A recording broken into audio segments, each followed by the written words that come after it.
Samuel, je suis content de faire cette émission avec toi. Donc, c'est une série d'émissions que j'enregistre pour cet été. Je te connaissais de nom, je ne te connaissais pas. On est ensemble au Conseil national de la Nouvelle Résistance. Tu m'as alerté sur quelque chose que je pressentais, mais que j'avais pas compris l'importance que ça avait, c'est le monde de la précarité.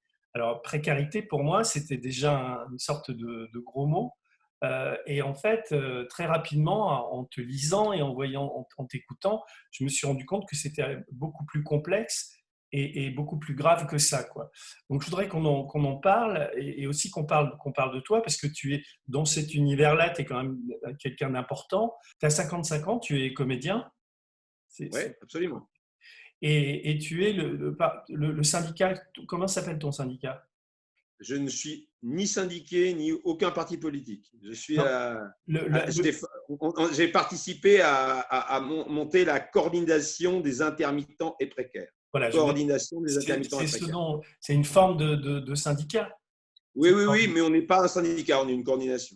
Ce qui m'a alerté aussi, c'est le formidable clip que vous avez fait après le confinement, où, on a l'impression que c'était une nécessité de faire ça et d'alerter sur ce qui risque de devenir une catastrophe. Enfin, on y est sans doute déjà, quoi. Il y a déjà une catastrophe, oui. Le clip s'appelle Luttons pour ne pas mourir, oui.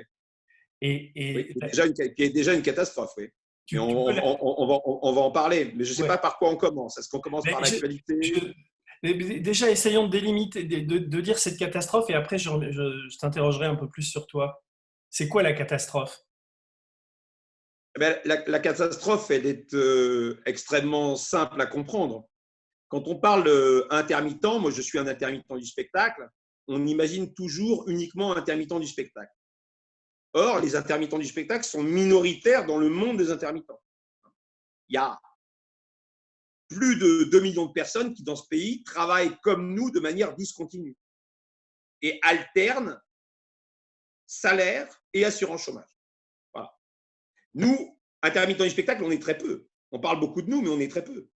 On est 120 000 indemnisés, 120 000. Et eux, en face, des intermittents hors spectacle, ils sont plus de 2 millions de personnes. Eh bien là, pour les mesures d'urgence, ce que le gouvernement a osé faire, c'est sauver uniquement les intermittents du spectacle. Parce que certainement, on joue du Racine et qu'on fait des films, et donc c'est plus chic. Et en revanche, donc nous, on est comme les intermittents de l'emploi. Comme on fait partie des intermittents de l'emploi, mais on est comme eux au niveau de l'urgence. À savoir que on ne peut pas travailler, donc on n'a pas de salaire, d'accord? Et le seul revenu en complément, c'est l'assurance chômage. Si on perd l'assurance chômage, on est mort. Nous, on a été reconduits, prolongés jusqu'au 31 août 2021, et sur le même papier, que j'appelle amendement de la honte, voulu par le gouvernement, eux, ils sont prolongés uniquement jusqu'au 30 mai 2020. Ce qui fait que là, ils sont tous en train de basculer à RSA. Pourquoi? Parce qu'ils n'ont plus de salaire, ce sont des intermittents de la restauration, de l'hôtellerie, ce qu'on appelle les extras, de l'événementiel, les guides conférenciers, des pigistes, tous ceux qui travaillent en discontinuité, ils n'ont plus de salaire et ils n'ont plus d'assurance chômage. Ce sont des gens Et, qui basculent tragiquement dans la plus grande pauvreté. Et souvent, on a beaucoup de couples qui sont tous les deux intermittents de la restauration, de l'hôtellerie, avec 2, 3 enfants. Ce sont des familles qui basculent dans la misère, qui ne peuvent plus se payer de loyer, etc. Donc là, eux, ils ont plusieurs choses, ils ont plusieurs réclamations. Parce que non seulement là, ils n'ont pas obtenu la continuité de droit comme nous, mais en plus, ils sont victimes de la pire réforme sur les droits sociaux qui a eu lieu depuis le Conseil national de la résistance. Tu parlais du nouveau Conseil national de la résistance. Là, je parle du Conseil national de la résistance historique. oui. L'État, Pénicaud, Macron, Édouard Philippe, en 2019, ont modifié les règles de l'assurance chômage. Seulement, ils n'ont pas touché les intermittents du spectacle. C'est pour ça qu'on n'en a pas entendu parler, d'ailleurs. Ils ont écarté les intermittents du spectacle, ils n'ont modifié que ce qu'on appelle le régime général d'assurance chômage. C'est-à-dire que tout sauf les intermittents du spectacle. Et là, ils ont fait un massacre. Ils ont fait un massacre. un massacre sur les critères d'accès, c'est beaucoup plus dur d'entrer dans le régime. Et puis surtout, ils ont fait un massacre sur l'indemnisation. Ils osent faire 4,5 milliards d'euros d'économies sur les plus pauvres. C'est-à-dire que pour ceux qui, comme nous, alternent emploi court et assurance chômage. C'est-à-dire qu'ils n'ont pas touché, comme d'habitude, et tant mieux pour eux, ils n'ont pas touché à tous ceux qui sortent de l'emploi stable. C'est-à-dire que si vous vous faites virer au bout de 50 boîtes, vous avez le droit à 2 ans de chômage. Ces gens-là, pour eux, ça ne change rien, la réforme Pénicaud de 2019. En revanche, pour tous les intermittents, pour tous ceux qui travaillent dans la discontinuité, alors cela, c'est un massacre. La réforme devait avoir lieu au 1er avril parce que c'est une réforme en 2 volets. Au 1er novembre, ils ont touché ce qu'on appelle les critères d'accès, le nombre d'heures pour rentrer dans le régime. Et au 1er avril, c'était le volet indemnisation. Là, quand même, ils se sont dit, on est obligé de repousser. Mais ils n'ont pas fait comme les retraites. Ils ont donné une date. Ils ont dit, on repousse le 1er avril au 1er septembre. Là, c'est l'alerte rouge. Si le 1er septembre, la réforme est appliquée, ces gens-là vont toucher en assurance chômage moins qu'un RSA. C'est-à-dire que c'est toujours pareil, c'est du dumping social, on les force, en plus de leur travail pour lequel ils sont formés, en plus de leur métier, de maître d'hôtel, d'extra en restauration, on va les forcer dans les trous où ils ne peuvent pas être employés à accepter n'importe quel boulot à n'importe quel prix. Voilà. Et en fait, cette ignominie, parce qu'essayons de la qualifier, est passée à dessein. Une ignominie à 4,5 milliards d'euros sur les plus pauvres. Une ignominie. C'est pour ça que je dis, je dis toujours, c'est rien à côté des retraites.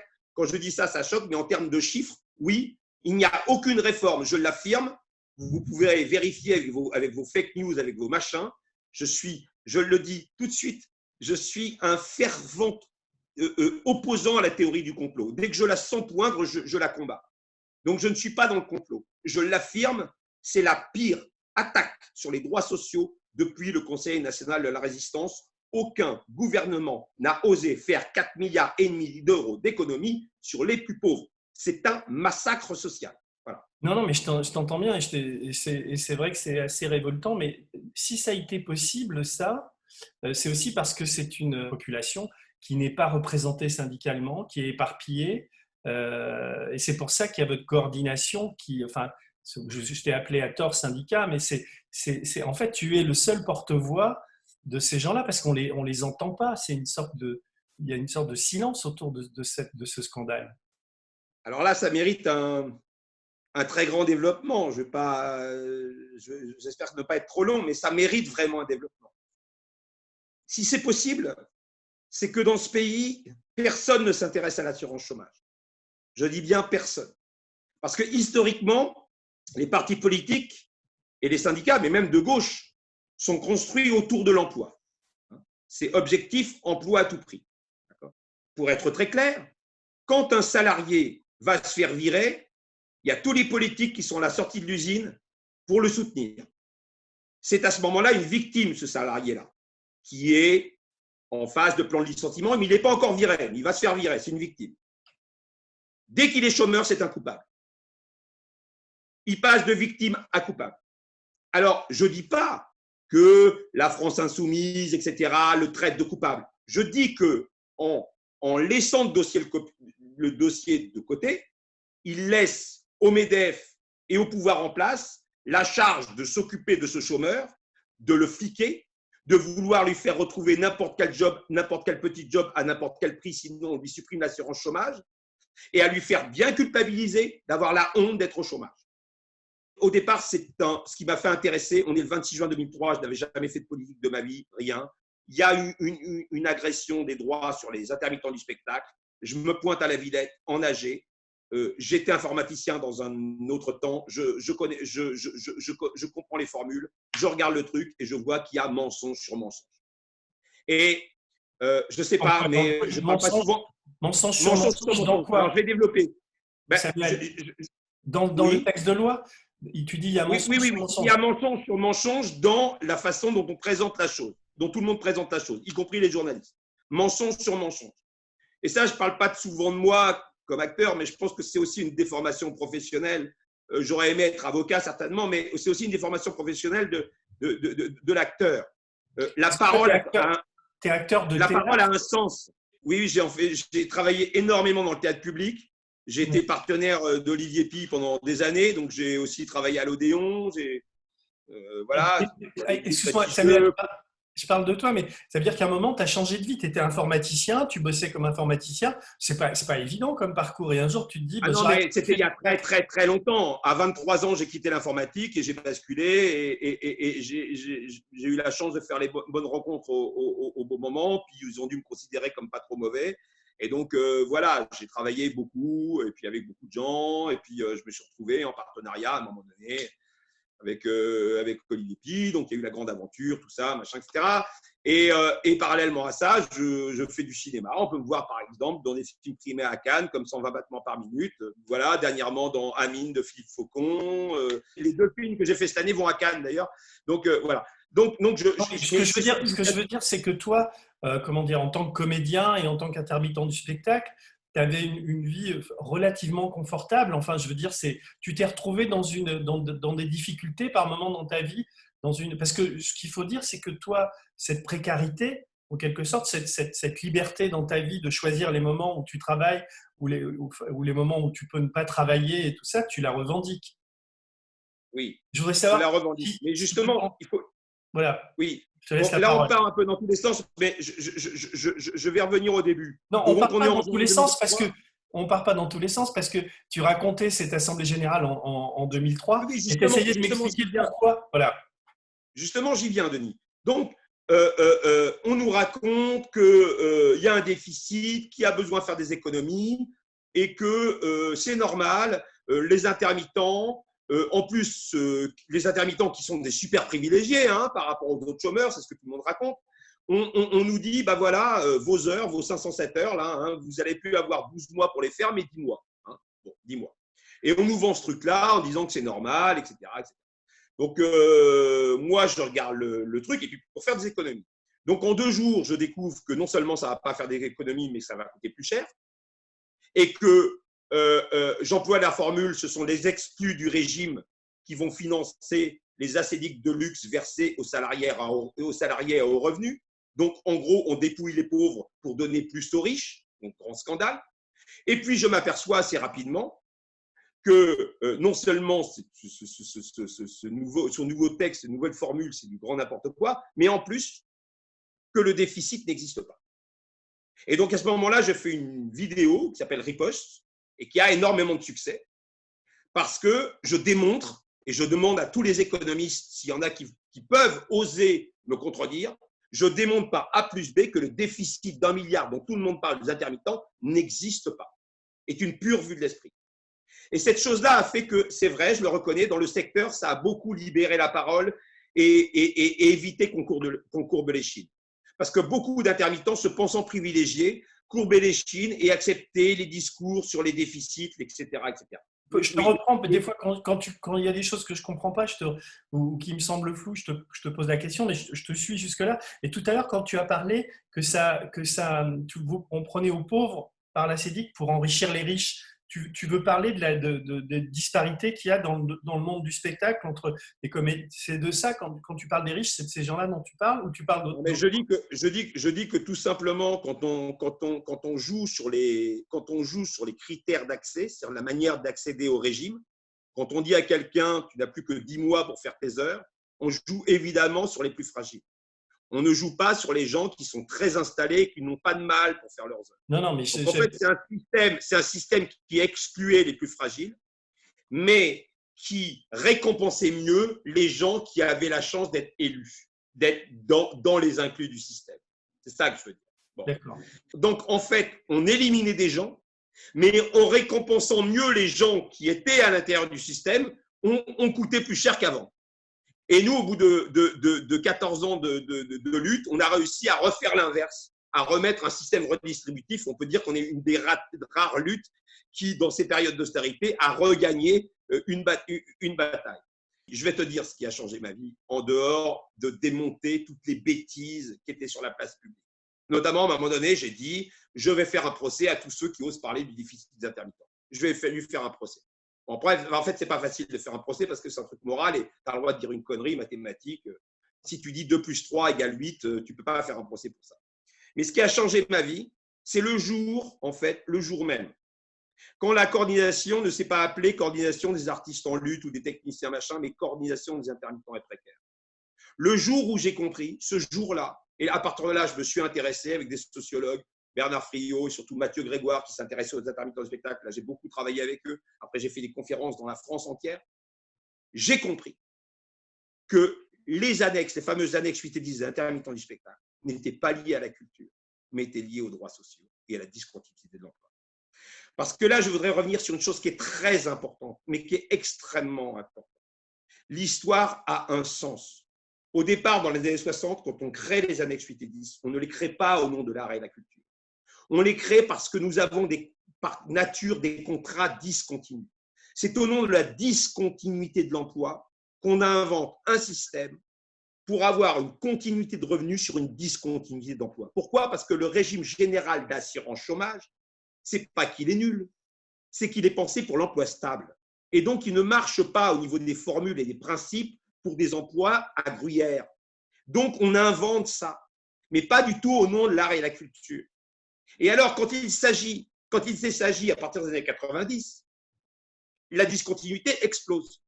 Et là, il y a une revendication d'ouvrir la discontinuité de l'emploi en dehors du monde du spectacle. Et là, on fait « Ah non, non, non, au nom de l'exception culturelle, on maintient le truc. » Mais ça n'a rien à voir avec l'exception culturelle. Hein.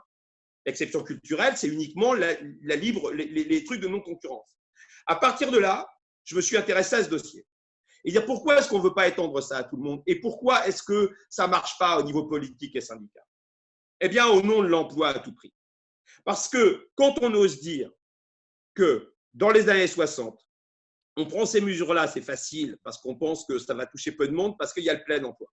Alors, je voudrais dire une chose qui est très importante. Je pense que c'est la chose la plus importante à comprendre. Et je veux bien être contesté par quiconque regarde cette vidéo. Le plein emploi, écoutez bien cette phrase, je l'affirme, le plein emploi n'existe pas et n'a absolument jamais existé. Je répète, le plein emploi n'existe pas et n'a jamais existé. Quand on a les années 50, 60, c'est un plein emploi fictif, tout le monde le sait. Il y a la moitié de la population qui n'est pas employée, à savoir les femmes. Car les femmes travaillent beaucoup, et c'est là où je vais faire la différence entre travail et emploi. Emploi, c'est ce qui est sanctionné par une fiche de paye. Le travail, c'est tout le reste qui n'est pas sanctionné par une fiche de paie. Très bien. Pour ça que les annexes 8 et 10 sont en laboratoire. On a coutume de dire qu'on travaille tout le temps et on est rémunéré de temps en temps. Moi, quand j'apprends un texte, je travaille. Pourtant, je ne suis pas rémunéré. Je suis rémunéré quand je suis en emploi, en répétition et en représentation. Les femmes au foyer qui ont élevé leurs gosses, elles travaillaient. Pourtant, elles ne sont pas employées. D'accord ? Ça représente un tiers de la valeur ajoutée. D'accord ? Selon les économistes, 35%. Ça, on n'en tient jamais compte. Et donc, on est là dans une fiction totale du plein emploi. Et au nom de ce plein emploi, on m'avait demandé un article dans Le Monde parce que j'avais constaté à la campagne de 2012 que tous les candidats à l'élection présidentielle, de l'extrême gauche à l'extrême droite, avaient tous une baguette magique et une recette pour l'emploi. Et il est là le drame. Il est là le drame. Ils ont une recette pour l'emploi. Alors, l'extrême gauche, quand je dis extrême gauche, voilà, la gauche, je vais dire la gauche, parce que je n'aime pas dire extrême gauche, la vraie gauche, c'est réduction du temps de travail, interdiction des licenciements. Okay. Quand on parle avec eux, on leur dit c'est bien beau ce truc-là, c'est super. Ok, je suis pourquoi pas. Interdiction des licenciements, bon, ça dépend pour qui, hein, parce que la petite boîte qui ok. Il y a 6,5 millions de chômeurs dans ce pays. Si on crée, le mec qui dirait demain, je crée 1 million d'emplois, ce serait comme un miracle. Il en reste 5,5 millions. On traite le problème ou pas? Même après avoir fait ces mesures magiques. Donc le Front National, c'était évidemment, on vire les étrangers, comme ça tous les Français auront un emploi. Et François Hollande, c'était un jeune, un vieux, exemption de charge, avec ça je vais régler l'emploi. Si on reste sur cette fiction de l'emploi à tout prix, on est mort. Et tous ont un univers indépassable, c'est l'emploi. Eh bien, moi je dis qu'à chaque fois qu'on parle d'emploi, on donne la main à l'employeur. C'est-à-dire qu'on n'a jamais eu un lien de subordination, le lien qui lie l'employeur et les salariés, qui a été aussi tendu. Jamais. Et je rappelle toujours que quand on attaque le droit des précaires, on attaque le droit à l'emploi stable. Je m'explique. À partir du moment où l'assurance chômage, c'est l'horreur, chacun s'accroche à son emploi, surtout s'il est à plein temps. Chacun s'accroche, même s'il est pénible, même si tout le monde le fait chier. Et il y a toujours un petit chef pour te dire, si tu n'es pas content, il y en a 200 qui veulent ta place. Il y a une armée de réserve. Par ailleurs, il y a dans ce pays plus de 5 chômeurs sur 10 qui sont indemnisés. Écoutez bien ce chiffre, ce qu'on laisse faire, la tragédie.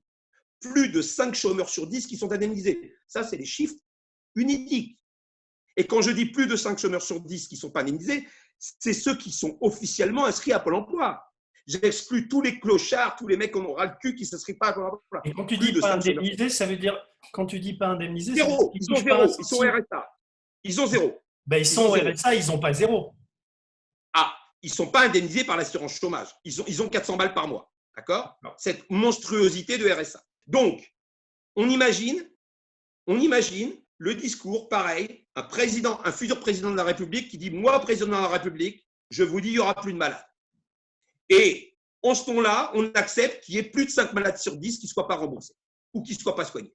Eh bien, ce qu'a inventé Croizat au niveau de la sécurité sociale, ce génie d'Ambroise Croizat, suite au Conseil national de la résistance, qui a inventé le régime général de la sécurité sociale et la continuité de salaire pour la retraite, parce que la retraite, c'est une continuité de salaire, des droits attachés à la personne déconnectée de l'emploi. Quand je dis attaché à la personne déconnectée de l'emploi, c'est-à-dire que ce n'est pas le CPA, le contrat d'activité, personnel d'activité, que Myriam El Khomri a mis en place sur la loi travail en disant « ça, c'est le côté positif ». Et toute la gauche a dit « ah, c'est super, quelle bande de réac, je le dis, quelle bande de réac ».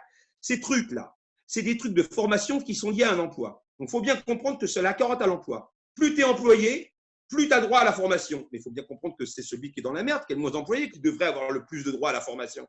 Donc, le génie de Croizat, c'est de dire on attache des droits à la personne, on les détache de l'emploi. Le clochard, il peut être soigné même s'il n'a pas d'emploi. Eh bien, il est grand temps d'adapter ça et de sortir de l'emploi à tout prix. L'emploi à tout prix, est-ce que tu sais, Denis, combien ça coûte à la France par an? L'emploi à tout prix, 140 milliards d'euros par an. L'emploi à tout prix, c'est 140 milliards d'euros par an. Donc 40 milliards. Tu fais ce calcul parce que tu additionnes, tu intègres Pôle emploi et le chômage là-dedans. Tu veux dire en tant que… Alors, très bien. J'enlève les 40 milliards pour le Pôle emploi, justement, j'allais en venir. Donc, il nous reste un delta de 100 milliards d'euros, un peu plus de 100 milliards d'euros, uniquement pour les aides dans l'emploi. Imagine l'aberration du truc. Il y a quand même quelques années, ils ont été jusqu'à aider Alstom pour maintenir des emplois. Je ne sais pas si tu te rappelles l'affaire, pour construire des TGV dans le sud sur des trains qui ne rouleront jamais en TGV, des TGV TER. On va continuer à financer des boîtes qui polluent. Parce que là où ils sont emmerdés, la gauche, c'est que, effectivement, j'ai vu l'autre fois François Ruffin chez Ruquier, il a été assez remarquable. Il dit, je dois dire que j'étais emmerdé. Quand j'allais défendre les mecs de chez Goodyear et tout ça, je disais, ben, vraiment, je vous défends et je veux que vous trouviez un. Mais c'est vrai qu'en même temps, c'est des emplois polluants. Donc, au nom de l'emploi, si tu veux, on peut aussi défendre Fessenheim. Parce qu'effectivement, au nom de l'emploi, c'est une tragédie que les mecs soient au chômage, puisque le chômage, c'est la merde. Ce que je propose pour quand même, parce que c'est réellement révolutionnaire. C'est appliquer ce que Croizat n'a pas fait parce qu'à l'époque, il n'y avait pas de chômage. Donc, il l'a pensé pour la Sécu, mais il ne l'a pas pensé pour le salaire. Et je rappelle la régression absolue. Le préambule de la Constitution de 1946, tout être humain a le droit d'obtenir de la collectivité les moyens convenables d'existence. Ce n'est pas un droit à l'emploi, c'est un droit à un salaire. C'est un droit à un salaire. Imagine un monde, moi, mon monde, le monde que je propose, c'est on passe de 10 chômeurs sur 10 indemnisés au SMIC. C'est-à-dire que tu es en fin de droit, tu n'as pas bossé depuis 3 ans, tu as un SMIC par l'assurance chômage. OK. En fait, et on utilise en partie la cotisation, et on utilise, au lieu de mettre des milliards d'euros dans l'emploi pour plein d'emplois qui ne servent à rien, on utilise ça. C'est le revenu universel. Ça évite déjà… Samuel, comment tu décris une forme de revenu universel. C'est ce dont on parle. Sauf que les tenants du revenu universel sont souvent des libéraux. Et qu'est-ce qu'ils font? Ils te foutent un revenu universel, comme ça a fini avec Hamon, un truc à 600 balles, en regroupant toutes les aides qui existent déjà. Moi, je ne parle pas de primes. Le revenu universel tel qu'il est pensé, c'est des petites primes. Moi, je parle de salaire. Je parle de droit à un salaire avec les cotisations sociales qui vont avec. Et là, à ce moment-là, quand tu donnes le choix, parce que je vais revenir sur une autre chose très rapide, on est d'accord que le marché du travail n'existe pas. tous les économistes le disent. Je D'accord. renvoie à Tu vois l'étude de bien, Mordia. Samuel, je Pardon, vais essayer de te contredire un tout petit peu parce que c'est pardon. à l'évidence, les détracteurs, parce que je trouve ça très séduisant ce que tu dis, mais tout de suite, la question qui vient, c'est de te dire, mais attends, mais tu te moques de qui là? Parce que si tu files un SMIC à tout le monde, c'est-à-dire que tous les mecs qui bossent au SMIC en ce moment, ils vont te dire, attends, il est bien gentil Samuel, mais moi je vais me les rouler plutôt que d'aller. Mon frère, par exemple, bosse, il est ouvrier communal, il est au SMIC, donc si on lui propose un jour de ne pas travailler et de gagner ça, il va choisir l'option B, tu vois. Enfin, il y a quelque Il chose. choisira l'option B. Comment, Il aura bien raison de choisir. Il aura bien raison éventuellement de choisir l'option B. non, mais comment Ça tu va, règles ça va, ce ça va. problème? Comment, mais, On va, enfin, on va arriver à quoi? On va arriver effectivement que les emplois pénibles devront être vus à la hausse. On va arriver à une forme aussi de décroissance dont on souhaite. C'est-à-dire que les emplois totalement inutiles, on ne va plus les faire. Et puis, on va arriver à faire en sorte que les gens soient réellement utiles à la collectivité. Parce que, j'ai coutume de le dire aussi, l'emploi, c'est le premier empêcheur de travail. L'emploi, c'est celui qui empêche le travail. Et comme je disais tout à l'heure, l'emploi ne recouvre pas le travail qui ne recouvre pas la vie. Pourquoi l'emploi est le premier empêcheur de travail? Quand on voit des gens qui sont financés par l'État, qui sont des doctorants, okay, qui ont bac plus 7, bac plus 8, qui ont un très bon niveau de recherche, mais qui, à 0,1 point près, n'ont pas la chance de rentrer au CNRS. Je rappelle que le CNRS, c'est une forme d'emploi que je propose. Au CNRS, aucune contrainte horaire. On ne vous force à rien. Vous êtes chercheur au CNRS, vous n'avez aucune heure à assurer, un simple rapport d'activité par an, il peut être très court, et on vous demande, on n'exige même pas que vous cherchiez dans votre domaine. Et vous pouvez changer de labo comme vous voulez. Et pourtant, les collègues que je vois au CNRS, je ne suis pas au CNRS, mais j'en côtoie beaucoup, sont les gens, je pense, qui travaillent le plus au monde. Ils sont passionnés par ce qu'ils font. Eh bien, quand je vois des jeunes doctorants qui sont obligés d'aller chez McDo ou autre, bosser dans des jobs de merde, au lieu de faire ce pourquoi ils sont formés, je dis c'est une sorte de tragédie. Je dis que quand on ose faire les territoires zéro chômeur, comme certains trucs de gauche mettent en place les territoires de zéro chômeur, c'est une immense idée, hein, une très grande idée, qui est très banale, que les libéraux connaissent très bien, c'est le workfare. Hein, à New York, tous les jardiniers de Central Park sont des chômeurs qui, contre l'assurance chômage, font un job. Donc c'est super, la mairie de New York n'a même plus à rémunérer des jardiniers, et c'est le rêve de Wauquiez, machin. Donc là, on fait territoire zéro chômeur, on fait quoi? On dit, au lieu de leur donner de l'assurance chômage, on les emploie. Eh bien, il faut aller les voir, ces gens-là. Il faut aller les voir, leur demander. Donc, ils ne savent pas pourquoi ils font ce travail. Donc, aucun sens. C'est quand même important de donner du sens à son travail. Parce que contrairement à ce qu'on croit, ça n'a rien à voir avec les pénibilités. L'enquête qui a été faite sur les éboueurs est très intéressante. Les éboueurs sont très fiers d'être éboueurs. Parce qu'ils voient bien l'utilité pour la l'enquête, société. tu parles de quoi? Du film, de documentaire, du bouquin qui vient de sortir ou... Oh, il y a plein d'enquêtes. Bernard Friot en parle souvent. Il y a plein d'enquêtes et des éboueurs notamment, qui est souvent un job décrié. Eh bien, quand tu les interroges, en fait, ils sont assez fiers parce qu'en fait, ils se rendent bien compte, ils étudient les fois où ils arrêtent de bosser, ils se rendent bien compte de la merde que c'est dans les villes et donc, ou ailleurs. Et donc, ils se rendent bien compte de leur utilité. Ils sont très fiers de leur utilité. Est-ce que j'ai vu il y a un documentaire de cette Mireille histoire Dumas. d'emploi à tout prix, cette histoire de valeur travail, mais en quoi partager un repas avec ses amis, c'est plus fort qu'une valeur travail quand on voit la souffrance au travail. Alors, je dis qu'effectivement, ça permet de rémunérer mieux les jobs de merde, les jobs que personne ne veut faire. Et puis, en plus, si on arrête d'être obsédé par l'emploi, eh bien, on dit, il n'y a pas de problème, les robots. Quand tu vois que tu as une classe politique entière, quand même, qui en même temps admet qu'il faut des robots, mais qui en même temps les critique en disant ouais, les robots c'est emmerdant parce que ça fait des gens au chômage. Mais à ce moment-là, on enlève les grues des chantiers, on revient au temps des cathédrales pour employer 200 personnes de plus. Mais moi, je me réjouis qu'il y ait des robots qui fassent le boulot à la place de tâches pénibles. Alors à ce moment-là, un camion qui a un haillon, hein, on va dire on enlève le haillon, comme ça on va employer deux déménageurs de plus qui vont se péter le dos. Mais c'est complètement délirant. Donc, à un moment donné, je ne crois pas à la fainéantise, ça n'existe pas. Regarde les prisons. Regarde les prisons, Denis. Les gens demandent tous à bosser en prison. Et on a vu pendant le confinement, les gens en avaient marre de ne pas bosser. Donc, quand tu les laisses faire, dans l'histoire de ces territoires zéro chômeur, c'est intéressant, tu as un mec qui fait des maquettes. Lui, il est emmerdé parce que sa passion, c'est faire des maquettes. Il y a d'ailleurs une de ces maquettes qui était tellement bien qu'elle a été adaptée pour une des courses, pour pas la route du Rhum, mais une de celles. Le mec, sa passion, c'est les maquettes. Il n'est pas rémunéré pour ça. Mais le mec, c'est sa passion. Mais laissons-le travailler sur ses maquettes. Il est beaucoup plus intéressant là qu'à trier des patates petites l'après-midi, moyennes le soir et les remettre ensemble le soir. Vous voyez, Non, mais je suis d'accord. c'est ça le délire. C'est ça Non, le mais délire de l'emploi à tout prix. Samuel, tu es très convaincant.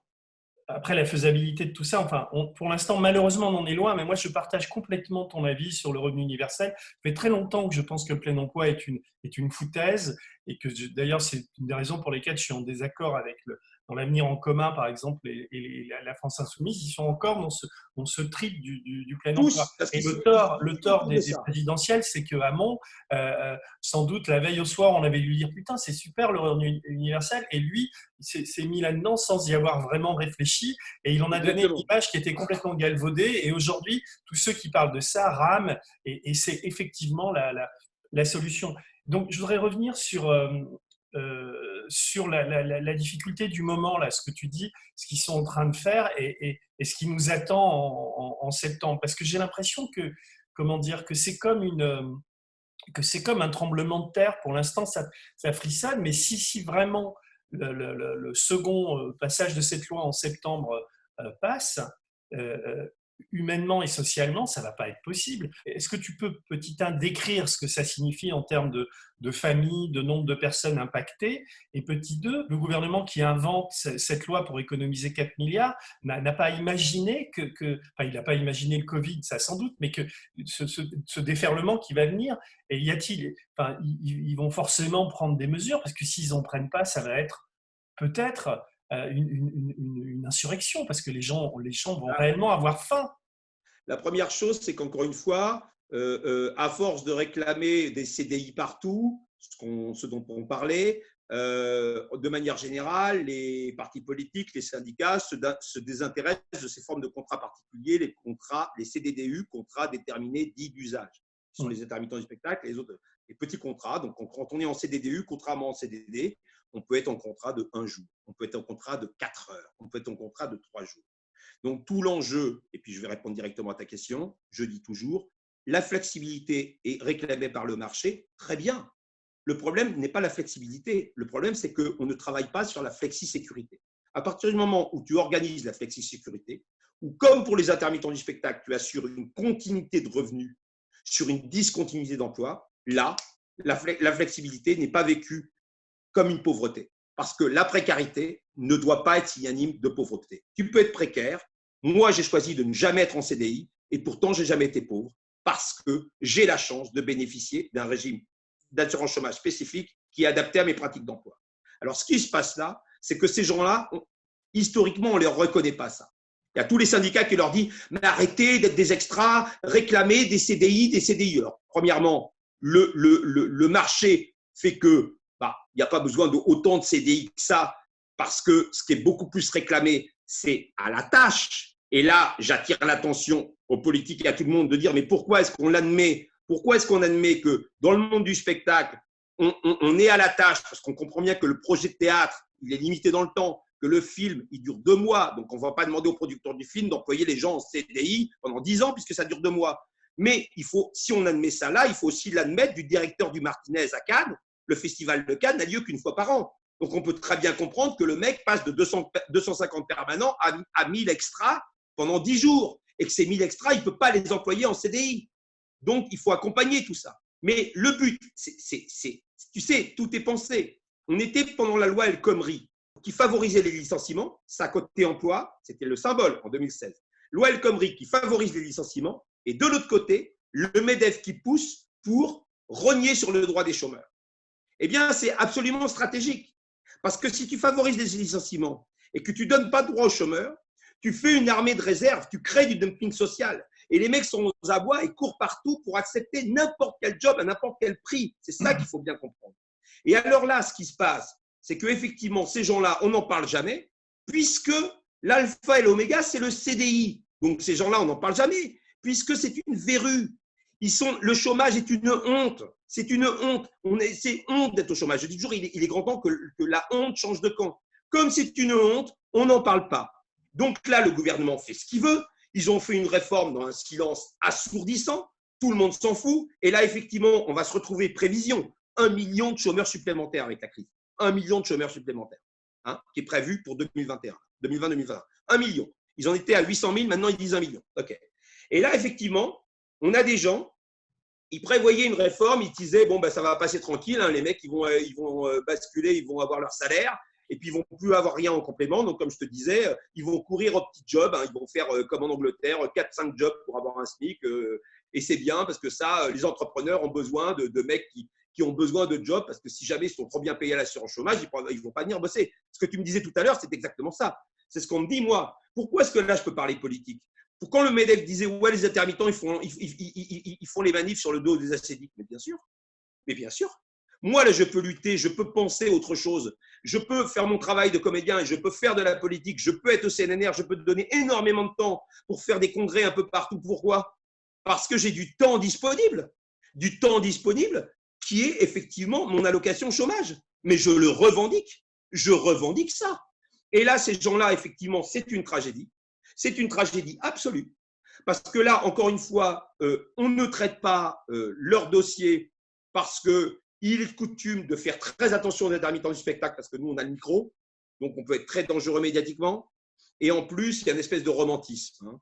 S'ils avaient pu écarter les techniciens depuis longtemps, ils l'auraient fait. Mais il y a un romantisme à flatter les Il y a aussi l'économie, il y a aussi l'économie des festivals, l'économie du cinéma. Enfin, je veux l'économie dire, des festivals, l'économie du cinéma. Mais paradoxalement, ces gens-là font partie de l'économie des festivals et du cinéma, puisque, et c'est ça qui est complètement dingue, c'est ça qui est complètement dingue, c'est que la porosité entre leur métier et les nôtres, qui sont complètement aberrantes. Et donc, eux, ils ont perdu une annexe spécifique, qui était l'annexe intérimaire, qui répondait à leur pratique d'emploi. Ils l'ont perdu en 2017. Donc là, ils sont versés au régime général. Ils ont une assurance chômage qui ne correspond plus du tout au niveau des règles à leur pratique d'emploi. Et là, en plus, ils n'en ont plus. Hein, ils n'en ont plus parce que c'était le fait de travailler qui leur rechargeait les droits. Donc là, ils n'ont plus d'assurance chômage, plus de travail. Et alors que les boîtes, les restaurants, les machins, les gros événements… Excuse-moi, ce n'est pas un domaine que je connais trop bien. Dans cette réforme, ce qu'ils ont fait, c'est que pour tous ces intermittents dont tu parles, c'est en gros 2 millions de personnes qui travaillent dans l'hôtellerie, dans l'événementiel, etc. Ils sont passés du statut d'intermittent au statut général, de Pôle emploi général. Alors, c'est ça à peu près alors, non. Alors, qu'est-ce que la réforme a changé spécifiquement dans leur statut? Alors, ils ont agi en plusieurs temps. Ils ont commencé à détruire leur annexe spécifique. Ils avaient aussi une annexe spécifique dans laquelle ils étaient très contents, l'annexe 4, qui répondait à leur forme de discontinuité à eux, qui n'est pas exactement la même forme que la discontinuité des artistes et techniciens. Donc, ils avaient une annexe. On a commencé à détruire l'annexe sous Valls en 2016 et puis à l'achever en 2017. Enfin, du moins 2014 et 2017. Annexe 4, on la vire. Donc, ils basculent au régime général. Donc, ils basculent dans des règles, encore une fois, de gens qui sont pensés pour des gens qui sortent de l'emploi stable. Le mec, il a fait 15 ans dans une boîte, il se fait licencier. Mais ça allait encore à peu près. Mais là, il y avait volonté de les détruire, cela. Et de ne pas toucher au bon travailleur qui, lui, a joué le jeu de l'emploi stable. Alors, lui, on n'y touche pas. Exactement, là, comme pendant la crise, je fais une parenthèse, on a dépensé 30 milliards d'euros en chômage partiel pour couvrir uniquement les gens qui sont dans l'emploi stable. Oui, parce que j'ai une parenthèse, ces gens-là, les 2 millions dont je parle, qui sont CDDU, n'ont pas eu le droit au chômage partiel. N'ont pas eu le droit, parce qu'ils n'avaient pas de contrat signé d'avance. Alors, ce qu'ils ont osé faire, alors c'est un peu technique, mais tu le veux, je vais te le dire. Ce qu'ils ont osé faire, et c'est très facile à comprendre, en fait, c'est que pour le moment, au niveau du régime général, l'indemnité journalière est calculée par rapport à un prix moyen de journée. D'accord ? Imaginons, tu as un prix moyen de journée à 100 euros. On va mettre ça dans une moulinette. Et quand tu arrives en fin de droit et que tu as fait tes heures, on va dire, bon, bah, tu as un SJR, le salaire journalier de référence qui est de 100 euros. Et bah, ça te fait une indemnité chômage à 50 euros. Donc, tu as 50 euros au jour quand tu ne travailles pas, par exemple. Et là, ils ont dit, on va changer le calcul du salaire journalier de référence. Comment était calculé ce salaire journalier de référence? Tout naturellement, en divisant le salaire par le nombre de jours travaillés. Je prends un exemple très simple. Tu as travaillé 300 euros pendant 3 jours, 300 divisé par 3, ça te fait un prix de journée de moyenne de 100 euros. On peut bien comprendre que si tu avais travaillé 300 euros en 3 jours, tu as un prix de journée moyen de 100 euros. D'accord? Et là, Au lieu que le diviseur soit le nombre de jours travaillés, ils ont osé dire le diviseur sera maintenant le nombre de jours calendaires du mois. Donc, le gars, il travaille 3 jours, 300 euros. Au lieu de lui diviser par 3 nombre de jours travaillés, on va lui diviser par 30 pour un mois de 30 jours. 300 divisé par 30, on a un SJR de 10 euros et à partir de ces 10 euros, on va lui calculer son indemnité journalière. C'est simplement monstrueux, mais monstrueux. Ça serait arrivé aux intermittents du spectacle, il y aurait eu une véritable révolution. Parce que du coup, les mecs, ils ne peuvent plus vivre avec ça. Et c'est hyper malin d'avoir fait ça, parce que comme pour le travailleur qui sort de l'emploi stable, lui, comme il n'a pas de trou, son nombre de jours travaillés, c'est tout le mois. Donc lui, ça ne change rien. Le changement de diviseur ne change rien pour lui. Le fait qu'on divise par le nombre entier du mois, puisqu'il a des mois pleins. Ce qui change, c'est pour tous ceux qui ont des mois à trous. Parce que quand on divise le salaire gagné en 6 jours par 30 jours, eh bien, quand on divise un salaire par 30 jours, ça ne change rien pour celui qui travaille pendant 30 jours, mais ça change pour celui qui travaille que pendant 6 jours. Donc, ils ont ciblé. C'est ça que je veux dire, c'est qu'ils ont osé cibler. Samuel, c'est Pénicaud, donc c'est Macron, Pénicaud, Philippe. Alors là, c'est hyper subtil. C'est important de parler de ça.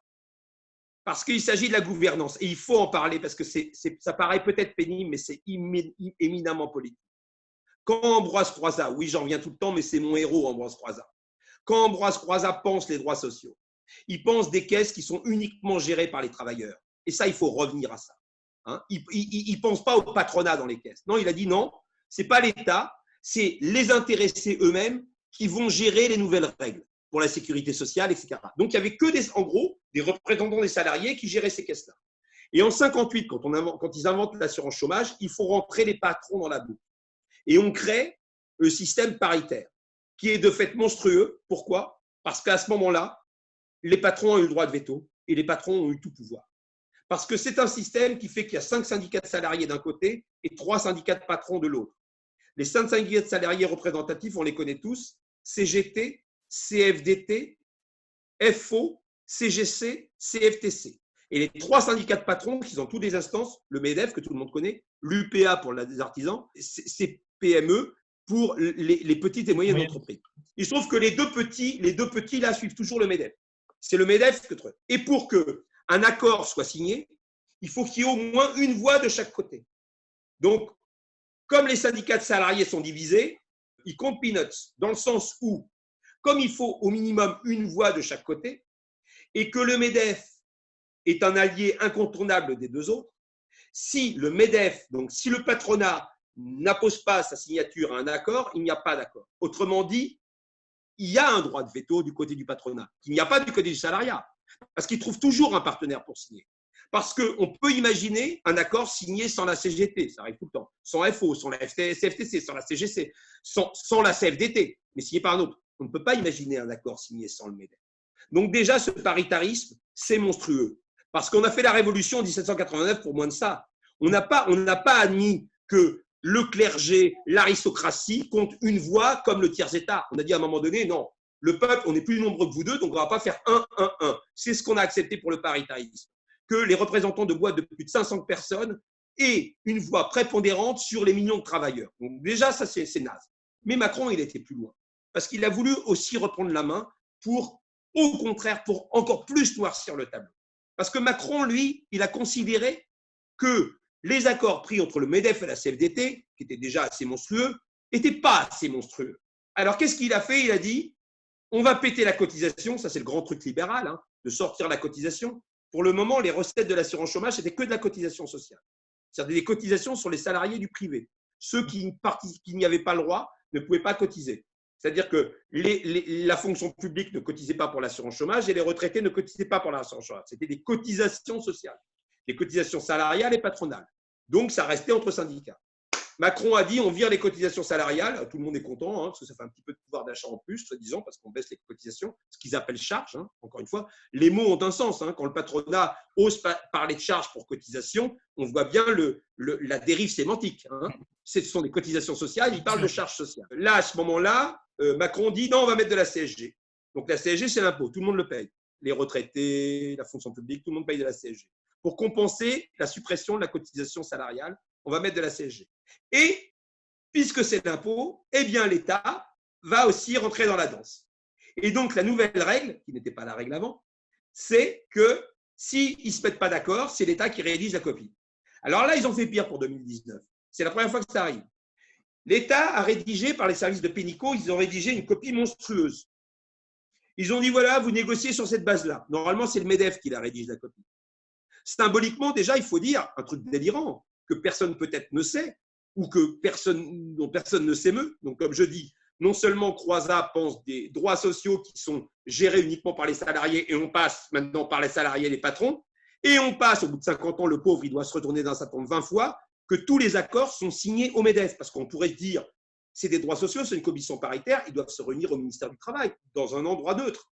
Non, ces gens-là se réunissent au MEDEF, c'est-à-dire que le MEDEF convoque les syndicats de salariés. Et au départ, ça part toujours de la copie du MEDEF. Donc, tu imagines la régression. Là, c'est parti de la copie du gouvernement. Pour la première fois, ou pour la quasi-première fois dans l'histoire, les 5 syndicats de salariés, et même le MEDEF, unanimement ont rejeté la copie. On dit ça, c'est pas possible. Ça, c'est pas possible. Ça va trop loin, ça tape trop sur les pauvres. C'est pas possible. Alors, ils ont rejeté la copie. Donc, évidemment, échec des négociations. En 2019, pendant 3 mois, échec des négociations. La copie revient au gouvernement. Et ils avaient fait une loi préalablement pour changer les règles, au moment où ils ont mis la CSG, en disant, ce qui n'était pas possible avant, en disant, si jamais en commission paritaire, les partenaires sociaux ne se mettent pas d'accord, eh bien, c'est l'État qui rédigera la copie. Ce sera sa copie et qui le fera passer sous forme de loi. Et c'est exactement ce qui s'est passé. Et c'est là où ils ont osé, je le répète, rédiger la pire régression sociale depuis 1945. Et là, effectivement, même s'il n'y avait pas eu le Covid, ça aurait été appliqué en avril, nous, on était prêts à dégainer bazooka, etc. Mais de toute façon, comme encore une fois, et c'est bien le problème, et c'est pour ça que j'adore ce dossier, comme l'assurance chômage, c'est la honte, et que les partis de gauche de syndicats ne voient pas l'extraordinaire levier que ça peut être. C'est-à-dire que là, s'ils ne comprennent pas que le chômage partiel a sauvé des millions de salariés qui sont en emploi stable, on voit bien à quel point l'assurance chômage a servi d'amortisseur social dans la plus grande crise économique, certainement d'après-guerre qu'on a eue là. D'accord ? Alors, pourquoi est-ce qu'ils ne font pas le parallèle ? Parce que ces gens-là pensent qu'on n'est pas en crise habituellement. Les 9 millions de pauvres, ça ne leur sert pas. Alors, comment est-ce qu'ils ne font pas le parallèle entre eux ? Mais en fait, on est en crise Covid, mais on est en crise tout le temps. Donc, si on a prouvé que l'assurance chômage là, a été un amortisseur social, alors faisons l'assurance chômage un grand débat national. Et faisons-en, au lieu de parler de l'emploi qui se raréfie de temps en temps, qui n'existe pas, ou quand on parle de l'emploi, encore une fois, je le dis, on laisse la main à l'employeur. Et on sait très bien que le marché du travail n'existe pas. Ce mot de marché du travail est galvaudé, mais ça n'existe pas. Puisqu'à un marché, on a le choix de vendre ou de ne pas vendre. Et un marché, l'employeur a le choix, mais le salarié n'a pas le choix. Le salarié doit vendre sa force de travail, sinon il crève. Donc ce n'est pas un marché, c'est une fiction, le marché du travail. Pour rendre le véritable marché du travail, alors il faut que le salarié ait le choix. Alors il faut que le salarié ait le choix de dire non, de ne pas vendre sa force de travail. Et pour ça, il lui faut effectivement un salaire inconditionnel, détaché de l'emploi, attaché à ces personnes. Ce qu'ont les retraités. Les retraités ont un salaire attaché à leur personne, détaché de l'emploi. Ce qu'ont les retraités. Ce qu'a la fonction publique. La fonction publique, on attache un salaire à une qualification et par rapport à ce qu'on entend comme emploi, qui va être volume horaire, je prends toujours l'exemple du CNRS parce qu'il est frappant. Le CNRS, encore une fois, on ne paye pas les gens pour un volume d'emploi. On les paye pour une qualification. Et après, effectivement, à eux d'organiser leur travail comme ils veulent. Et donc, à un moment donné, je le dis, je le répète, ce n'est pas une caricature. Se focaliser sur l'emploi, c'est donner la main aux libéraux, c'est donner la main aux employeurs, c'est donner la main au dumping social. Emploi égale obligatoirement dumping social. Droits sociaux élargis donnent le choix aux salariés de dire non et protègent le salarié et créent un vrai marché de l'emploi. Samuel, et créent un vrai rapport de force. Non, mais ça, je signe là, si tu veux, et je te nomme ministre du Travail dans mon prochain gouvernement. Je pense que tu feras mieux le boulot que… Non, mais je voudrais revenir à… Et encore une fois, tout ça, Denis, je ne parle pas de truc. C'est ça qui est intéressant. On parle de nos pratiques d'emploi.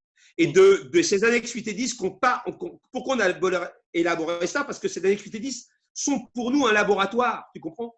Pourquoi les intermittents du spectacle obtiennent ce qu'ils obtiennent? Parce que nous n'avons pas honte d'être au chômage. Parce qu'on sait que toute notre vie sera une alternance entre salaire et chômage. Le chômeur traditionnel, pourquoi est-ce qu'on n'arrive pas à faire la marche des chômeurs? Pourquoi est-ce qu'il n'y a personne là avec nous? Parce que le chômeur, il a honte d'être au chômage. Dans un repas de famille, tu demandes à un gars, tu fais quoi? Il ne va pas dire je suis au chômage. Il va dire je suis menuisier, même si le gars il est au chômage depuis 2 ans. Il va avoir honte de dire je suis au chômage. Justement, Donc le gars, il va pas se battre pour avoir des meilleures conditions de chômeur. Il va se battre pour retrouver un emploi à tout prix, parce qu'on lui fait comprendre que c'est la honte de la société s'il ne retrouve pas un emploi à tout prix.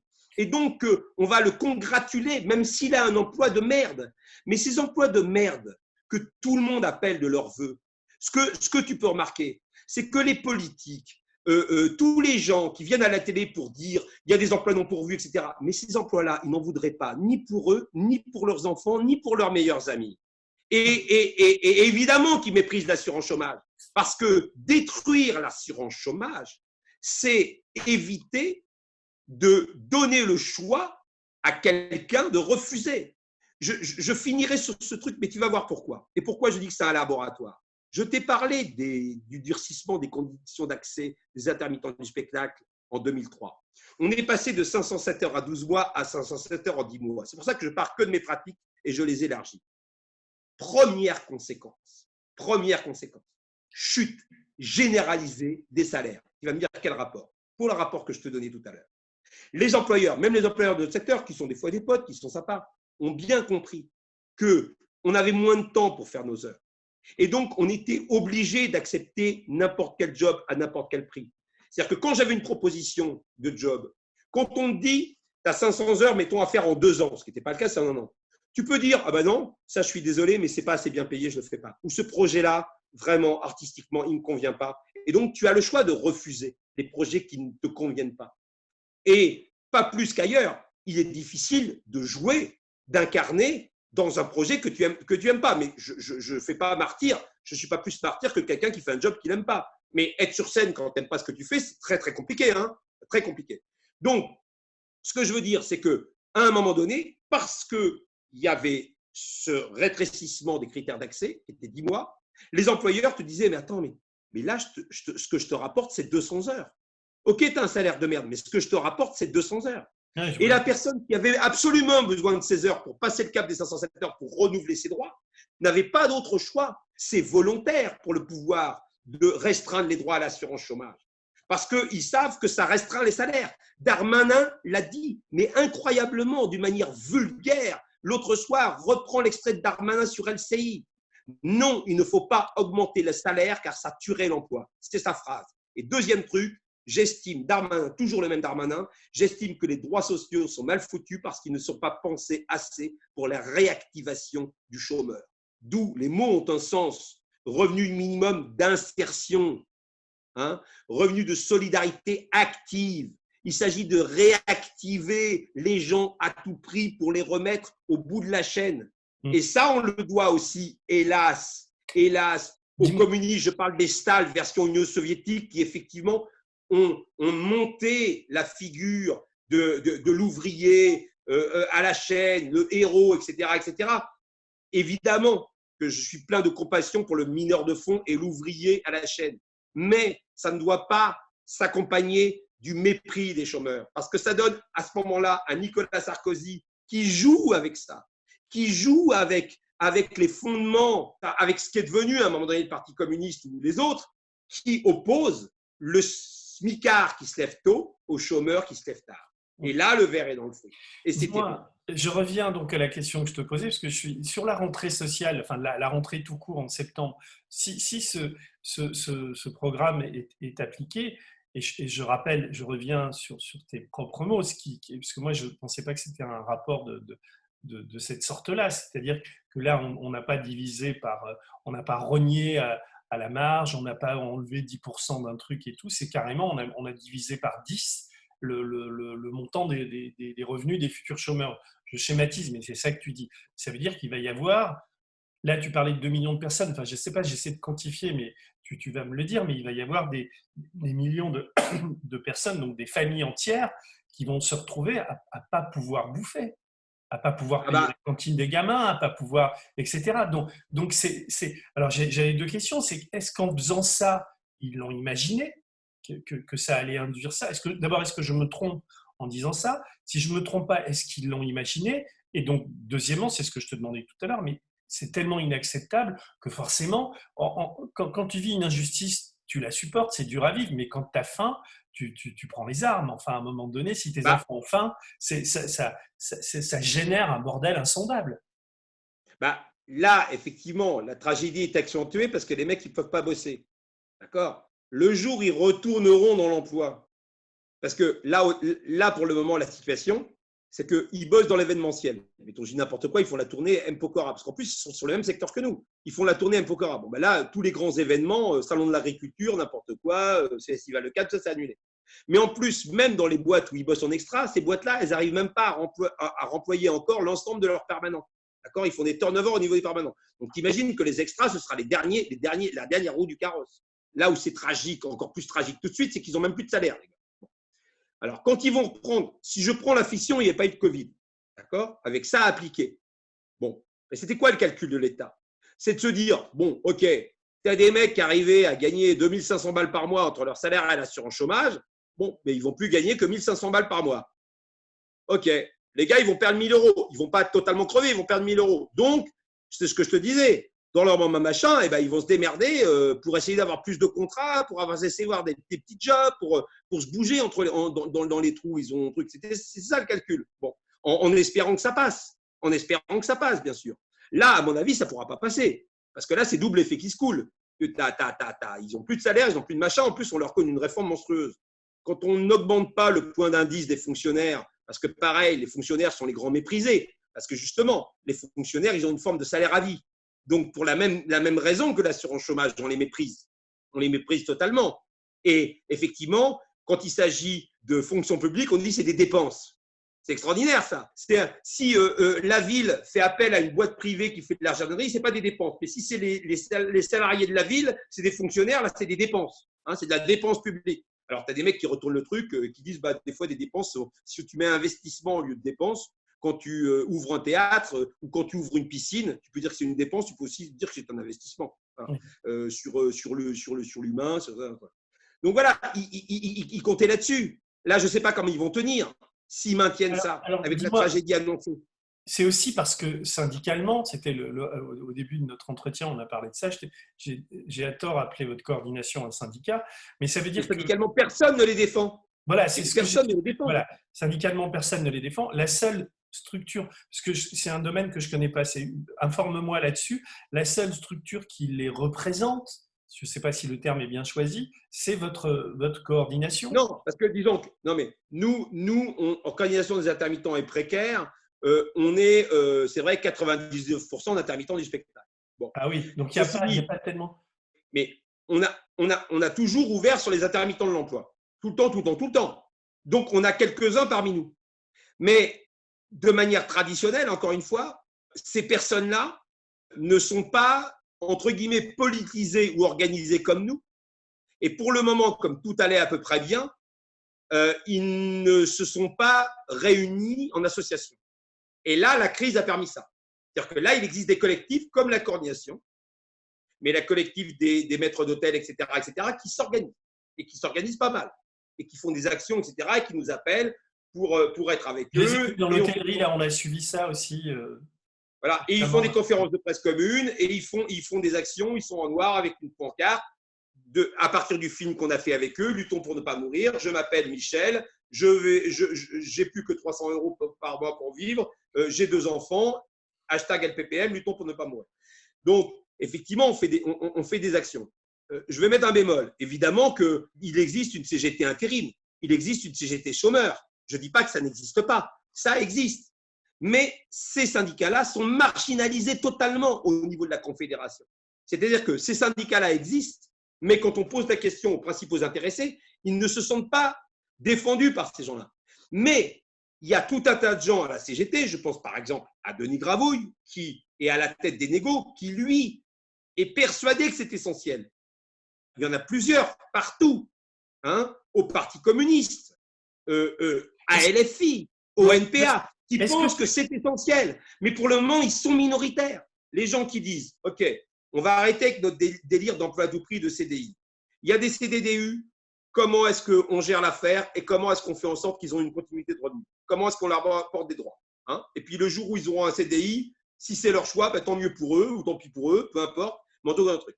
Eh bien, ces gens-là qui sont prêts à prendre le problème comme ça, ils existent dans tous les partis de gauche. Mais ils sont, pour le moment, ils sont minoritaires. Et il est là le problème. Il est là l'enjeu. L'enjeu, il est qu'à un moment donné, ça bascule, et qu'on arrête d'appeler des chômeurs, par exemple, comme ils le disent, des privés d'emploi. Mais tu te rends compte, au niveau de la sémantique, mais il y en a plein, ce n'est pas des privés d'emploi. Il y en a plein, ils ne veulent pas d'emploi. Ce n'est pas des privés d'emploi, ils sont chômeurs, ils sont au chômage, ce ne sont pas des privés d'emploi. On est passé de chômeurs à demandeurs d'emploi. Bientôt, ça va être quémandeurs d'emploi. Hein, demandeurs d'emploi. Mais moi, personnellement, quand je suis au chômage, je suis pas, je suis pas un demandeur d'emploi. Hein, Est-ce que tu t'es retrouvé déjà avec Pénicaud ou dans des négociations ou à intervenir auprès des pouvoirs publics? Et est-ce que tu sens que ce discours-là que tu portes et que tu portes fortement, est-ce que ça peut atteindre ces gens-là, ces Pénicaud et compagnie, ces énarques qui nous gouvernent? Pour l'instant, ça ne les a pas effleurés encore. Je pense que la réelle politique, c'est nous. Eux, ils sont adeptes d'une religion. J'étais reçu énormément avant, mais depuis Macron, c'est terminé. Je suis reçu par personne. Pénicaud, c'est une analphabète. Hein. Faut le dire, c'est une analphabète. C'est une tueuse, mais c'est une analphabète. C'est-à-dire qu'elle elle est incapable de lire un texte. Elle est incapable de lire un texte. Elle met des virgules, des points où il ne faut pas. Quand elle a présenté cette réforme d'assurance chômage, je pense que c'est un des plus grands sketchs comiques. Il faudrait le repasser. Elle met des virgules et des points où il ne faut pas, et elle finit par, vous avez compris, que c'est une réforme qui va favoriser la précarité. Elle finit comme ça, la grosse bourde. Et puis elle se reprend. Non, tu vas. Hein, bon, quand ces gens-là méprisent les petits jobs, Pénicaud, elle a raté le concours d'instituteur des écoles. Hein. Ah bon, je savais pas ça. Oui, elle l'a raté. Elle a fait une licence d'histoire et puis après, elle a raté le concours d'institut. Et puis après, son père Versailles, qui avait beaucoup de pognon, l'a mis dans des boîtes. Et puis comme ça s'est révélé être une tueuse, eh ben, elle est devenue DRH. Et puis il y a eu la fameuse affaire pas très clean où elle a vendu ses actions suite à avoir elle-même signé le licenciement. Donc les actions ont monté. Elle a gagné beaucoup d'argent grâce à ça, ce qui fait que c'est certainement, je crois que c'est la plus riche du gouvernement au niveau déclaration de patrimoine, grâce aux actions vendues suite à un plan de licenciement. Voilà, Pénicaud est une tueuse. Mais je sais même pas. Okay. Elle raconte tellement n'importe quoi. Là, par exemple, sur le niveau des règles, elle est au Parlement, donc il y a une espèce de truc de vérité. Et par exemple, elle ose dire que les chômeurs dont on parle là sont maintenus, ce qui est totalement faux. Mais on ne sait même pas si elle ment, en tout cas si elle fait exprès de mentir, si elle est au courant vaguement du dossier, parce que c'est pas elle qui a rédigé les trucs. Hein. C'est d'ailleurs effrayant. Ces conseillers techniques, je sais parce que je me suis retrouvé à un moment donné conseiller pas retrouvé conseiller technique, mais je me suis retrouvé à conseiller, en tout cas techniquement, au ministère de la Culture, parce que je connaissais le truc et je me disais, mais en fait, je pourrais leur raconter n'importe quoi, puisqu'ils ne connaissent rien. Et à partir du moment où il me faut confiance, je pourrais leur raconter n'importe quoi et leur faire valider n'importe quoi. Les fameux experts, c'est terrible. Parce que le politique, lui, il a une idée vague de comment ça se passe. Même dans les débats à l'Assemblée, dès que ça rentre dans la technicité, ça lui échappe. Mais les mathématiques, c'est de la politique. C'est pour ça que le dossier m'a intéressé au début. Au début, c'est plus que de l'intérêt. Là, tu l'incarnes, tu le vis. On sent en toi une colère. Enfin, les mots viennent facilement parce que tu… Oui, mais je ne fais pas que ça, Denis. Je suis quand même sur les scènes de temps en temps. Je sais, Samuel. Non, mais je te dis pas ça. J'imagine. Je connais pas ton emploi du temps, mais j'imagine. Mais je vois bien à quel point en plus, tu es très précis dans l'élocution et dans la sémantique que tu utilises. Et c'est vrai que c'est très cohérent tout ce que tu dis. Et puis tu es un formidable, porte-voix de ces gens qui n'ont pas qui sont silencieux. Enfin, on les impose, on leur impose le silence. Mais maintenant, une fois que tu as expliqué tout ça, dit, redit, redit, parce que je vois bien l'énergie que tu dépenses à m'expliquer et par moi à expliquer aux autres, j'espère que beaucoup de gens verront cette vidéo. Mais je veux dire, si on reste dans cette impasse-là, avec cette destruction qui est en cours et qui va se parachever dans 2 mois, qu'est-ce qui peut se passer? Enfin, comme si tu essaies de prendre un peu de recul, et là, pas en tant que coordinateur, mais en tant qu'observateur de ce pays, de tout ce qu'on vit depuis quelque temps, qu'est-ce qui peut se passer? Est-ce que ça peut passer un truc pareil compte tenu des dégâts sociaux que ça provoque? Et est-ce que c'est pas ça la manif ultime qui pourrait bouger les choses? J'en sais rien, parce que moi aussi, on a cru avec les Gilets jaunes que ça allait bouger, on a cru, tu vois, partout tout ce par quoi on passe, mais là, le Covid, en fait, accélère un peu cette précarité, avec les guillemets que tu y mets toi, parce que là, j'ai bien compris ce que tu voulais dire à ce propos. Je ne vais pas dire de miracle, Denis, je suis un très mauvais prévisionniste. Hein. Jamais, vraiment, jamais j'aurais cru qu'un problème de pouvoir d'achat d'essence, au départ, avec un premier appel à avoir un gilet jaune et puis à discuter autour de rond-point, allait basculer sur un mouvement pareil. Vraiment, vraiment, j'avais pas prévu. Comme le Covid n'avait pas été prévu, je l'avais pas prévu. Donc, on dit toujours la révolution, le manque de pain, enfin voilà. Pourquoi on fait les pique-niques des jours heureux là, au Conseil national de la Nouvelle Résistance? Parce qu'on a lu qu'en 1848, la révolution s'était faite parce que des banquets républicains avaient été interdits. C'est quand même hallucinant cette histoire. C'est pas pour une grande truc, hein, parce que des banquets républicains avaient été interdits. Donc, au départ, c'est une anecdote finalement, enfin, ce qui peut paraître une anecdote comme ça d'extérieur, qui devient en fait, qui agrège quelque chose. Voilà. Et on voit bien que c'est toujours comme ça que ça se passe. C'est-à-dire que qui aurait pu prévoir, j'y étais, qu'il y ait 40 000 personnes pour la manif Adama Traoré, avec Assa Traoré devant le tribunal. Pour en avoir discuté avec Fatima Ouassa, qui fait partie du Conseil national de la Nouvelle Résistance, qui faisait partie du comité d'organisation. Pourquoi est-ce que la sono n'était pas terrible? Parce qu'au départ, le rassemblement était prévu avant l'affaire George Floyd. Et donc, ils se disaient, bah, si on a 500 personnes, c'est bien. Et puis, il y a eu l'affaire George Floyd, entre-temps. Et là, il y a eu un vrai mouvement de révolte, comme MeToo est arrivé suite à une anecdote. C'est horrible ce que je vais dire. Évidemment que Weinstein, ce n'est pas une anecdote pour les femmes qui ont été violées. Mais ce que je veux dire, c'est que c'est une anecdote parmi les millions de violeurs qui violent tous les jours. C'est ça que je veux dire. Et en fait, ce que je remarque, c'est souvent une anecdote où on peut parler d'étincelles, évidemment, qui débouche sur quelque chose. Voilà, il y a eu cette essence-là. Il y a eu Weinstein pour MeToo. Il y a eu George Floyd. J'espère qu'il va vraiment changer les consciences, et aussi pour les violences policières. J'espère que ça va avancer comme ça. Je trouve avance quand même pas mal du côté de reconnaissance de violences faites aux femmes, MeToo, voilà, avec les scandales au César, etc. Tout ça, moi, je trouve que ça va dans le bon sens. Et donc là, c'est très difficile, cette prévision-là, parce que si tu prends l'analyse historique de ce qui s'est passé dans le passé, il y a eu des réformes énormes qui ont écrasé les gens et qui sont passées comme ça. Du moins, qui sont passées la loi travail. C'est-à-dire que les millions de personnes de la loi travail n'ont rien changé à ce qu'elle passe. Et en plus, Macron l'a aggravé quand il est passé. Et on aurait pu penser que ça aurait été un basculement. Donc, qu'est-ce qui va faire basculer? Ben, je vais te dire. C'est aussi pour ça que j'ai accepté la proposition de rentrer au Conseil national de la Nouvelle Résistance. Parce que je pense qu'à un moment donné, il faut que tous les citoyens de ce pays s'agrègent, qu'on discute et qu'on dise ça, on n'en veut plus. On n'en veut plus. On veut changer de modèle. On veut changer de modèle pour la planète, on veut changer de modèle pour les services publics, donc pour la santé, pour l'éducation, et encore une fois, pour les droits sociaux. Appliquons des vrais droits sociaux attachés à la personne, détachés de l'emploi. C'est ce que je revendique pour les droits sociaux.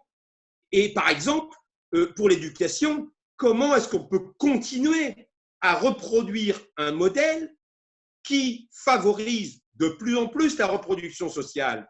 Les études sont là. Quand Bourdieu, dans les années 70-80, prouve qu'un fils d'ouvrier dans les années 80 n'a pas plus de chances de rentrer dans une grande école en France qu'un fils d'ouvrier dans les années 50, alors que dans les années 50, il y a très peu d'ouvriers qui arrivent au bac, et dans les années 80, il y en a beaucoup plus qui arrivent au bac, et pourtant, le nombre de fils d'ouvriers n'ont pas augmenté pour intégrer les grandes écoles. La bande qui a repris l'étude de Bourdieu, maintenant, c'est encore pire. Comment est-ce qu'on accepte ça? Comment est-ce qu'on accepte que l'ascenseur social dont on nous vend exactement comme le plein emploi n'existe pas? Comment est-ce qu'on peut l'accepter? À quel moment on va vraiment se révolter? Moi, j'appelle tous les gens à dire oui, il n'y a pas égalité de traitement, ni envers la police, ni envers l'éducation. Voilà.